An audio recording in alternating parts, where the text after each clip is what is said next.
ఒక ఊరిలో కరుణ, కావ్య అనే ఇద్దరు అక్క చెల్లెళ్ళు ఉండేవారు. పెద్దమ్మాయి కరుణకి చదువు అంటే చాలా ఇష్టం. బాగా చదువుకొని మంచి ఉద్యోగం చేసి ఉన్నత స్థాయికి వెళ్ళాలని కలలు కనేది. చిన్నమ్మాయి కావ్యకి సరిగ్గా చదువెక్కేది కాదు. కావ్య మాత్రం ఇంట్లో ఉన్న పాత ఫోన్లో ఏదో ఒకటి చూస్తూ కాలక్షేపం చేస్తూ ఉండేది. వీరు ఒక మధ్యతరగతి కుటుంబానికి చెందినవారు.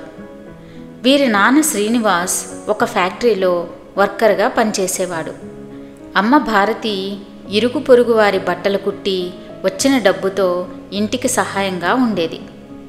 శ్రీనివాస్ భారతి దంపతులు ఉన్నంతలోనే తమ పిల్లల్ని చాలా చక్కగా పెంచుకుంటున్నారు. కానీ ఇద్దరికీ కావ్య సరిగ్గా చదువుకోవడం లేదనే బాధ ఉండేది. ఈ విషయాన్ని కావ్యకి చాలాసార్లు చెప్పారు. అయినా ఉపయోగం లేకుండా పోయింది.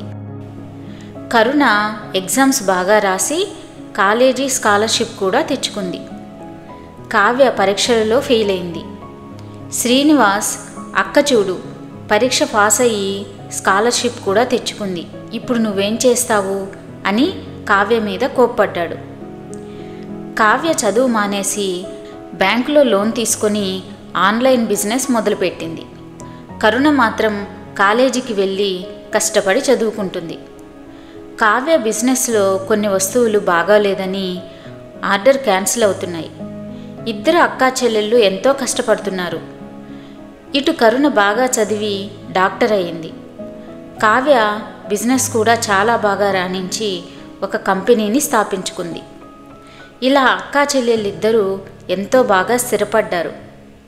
ఒకరోజు వారి అమ్మా నాన్నల అభిరుచికి తగ్గట్టుగా పెద్ద ఇల్లు కొని గిఫ్ట్గా ఇచ్చారు.